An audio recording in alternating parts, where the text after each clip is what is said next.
మేషరాశి వారు జ్యేష్ఠమాస అమావాస్య శుక్రవారం ఆరుద్ర నక్షత్ర సందర్భంగా ఎలాంటి విధులను పాటించాలో తెలుసుకుందాం. మేషరాశిలో ఏ నక్షత్రాలు వస్తాయనగా అశ్విని నక్షత్రంలోని 4 పాదాలు, భరణి నక్షత్రంలోని 4 పాదాలు, కృతికా నక్షత్రంలోని 1 పాదం కలిపితే మేషరాశి అవడం జరుగుతుంది. అలాగనే చాలామందికి పుట్టినటువంటి కాల సమయంలో డేటా ఆఫ్ బర్త్లో లేనటువంటి ఏకైక కారణం చేత పేరు యొక్క మొదటి అక్షరాన్ని అనుసరిస్తూ రాశిని తెలుసుకునే ప్రయత్నం చేద్దాం. చూ, చే, చో, లా, లి, లు, లే, లో ఆ అక్షరాల వారు మేషరాశి జాతకులే. మేషరాశి యొక్క అధిపతి కుజ భగవానుడు. వీరికి రాశిలోనే కుజుడు ఉండడం, కుజుడు స్వక్షత్రకారకుడు అవ్వడం అంటే ఒక రకమైనటువంటి మేషలగ్నం వారికి, మేషరాశి వారికి ఒక మంచి కాలము అని చెప్పి గమనించగలగాలి. కుజుడు అక్కడ ఉండను, కుజదోషం ఉండినను పెద్దగా మేషరాశి వారికి అది వర్తించదు. కనుక రుణ సమస్యలు తొలగిపోవడం, భూములు క్రయ విక్రయాలు యోగించడం, వృత్తులలో, ఉద్యోగాల్లో, వ్యాపారాల్లో ఉన్నత స్థితికి వెళ్ళాలని మీ యొక్క ఆలోచన ఉండడము, మీరు ఏదైతే ఒక ప్రణాళిక రచించారో ప్రణాళికాబద్ధమైన జీవితాన్ని పొందడంలో క్రమశిక్షణ వలన అద్భుతమైన జీవితం మీకు సొంతం కాబోతుంది. ధన, వాకు, కుటుంబ స్థానంలో వృషభ రాశిలో దేవగురు బృహస్పతి సంచారం చేయడం వల్ల ఆధ్యాత్మికత చింతన, సంపాదించిన కొద్దిపాటి ధనంలో పశువులకు కానీ, పక్షులకు కానీ, పేదవారికి కానీ ఆధ్యాత్మిక తీర్థయాత్రలు చెయ్యాలి అనేటువంటి మీ కోరిక నెరవేరబోతుంది.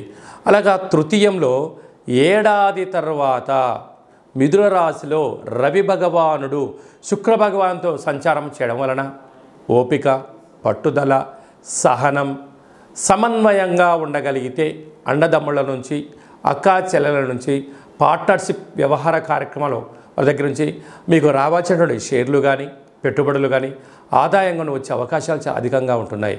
కనుక ఇలాంటి కాల సమయంలో మౌనంగా ఉంటూ ప్రతి విషయాన్ని గమనిస్తూ క్షుణ్ణంగా తెలుసుకొని మాట్లాడగలిగితే మీకు చాలా మంచి కాలము అని చెప్పి గమనించగలగాలి.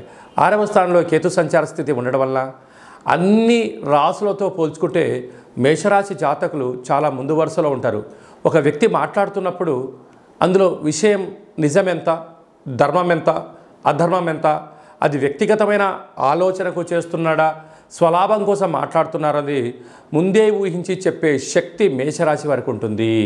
కనుక మీ మనసు ఏం చెప్తే మీరు ఆ మాట వినండి. అద్భుతమైన సమయాన్ని, ధనాన్ని వృధా కాకుండా చూసుకుని మానవ ప్రయత్నం చేయండి. లాభస్థానంలో శని భగవానుడు స్వక్షేత్రకంగా ఉండడం వలన వృత్తులలో, ఉద్యోగాల్లో, వ్యాపారాల్లో ధర్మబద్ధమైన జీవితాన్ని పొందండి. ఉన్నతమైన జీవితానికి స్వాగతం పలకండి. వ్యయంలో రాహు ఉండడం వలన దయచేసి అప్పులు ఇవ్వద్దు, అప్పులు తెచ్చుకోవద్దు. అంతర్గత విషయాలను 3వ వ్యక్తులతో చర్చించవద్దు.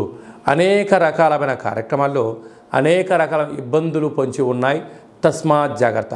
ఇలాంటి గ్రహ గమనాలు ఉన్నప్పుడు ఈ యొక్క జ్యేష్ఠమాస అమావాస్య, అందులో విశేషమైనటువంటి శుక్రవారం అంటే శుక్రవారానికి అధిపతి శుక్ర భగవానుడు, లక్ష్మీ అమ్మవారిని పూజ చేస్తూ ఉంటాం. అందులో ఆరుద్ర నక్షత్రం రావడం చాలా అరుదుగా జరుగుతూ ఉండబడిన విషయం. కనుక వీలైనంత వరకు బిల్వదళ వృక్షం దగ్గర ఒక చెంబు నీళ్లు పోసి, పసుపు, కుంకుమ, గంధ అక్షంతలు వేసి ఒక దీపాన్ని వెలిగించగలిగినట్లయితే సాక్షాత్తుగా ఆ పరమేశ్వరుడు ఆ వృక్షంలో ఉండడం వలన మీకు రుణ సమస్యలు, రోగ సమస్యలు, శత్రు సమస్యలను కూడా తొలగిపోతాయని చెప్పి గమనించగలగాలి.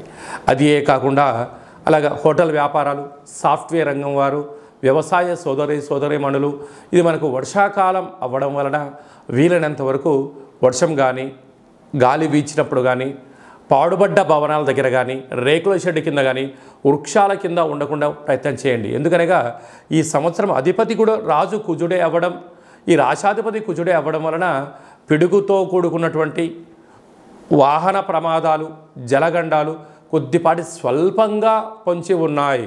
కనుక ఇలాంటి కాల సమయంలో వీలైనంత వరకు ఆరోగ్యాన్ని కాపాడుకునే ప్రయత్నం చేయండి. పిడుగులు పడేటువంటి పరిస్థితి చాలా అధికంగా ఉంటుంది.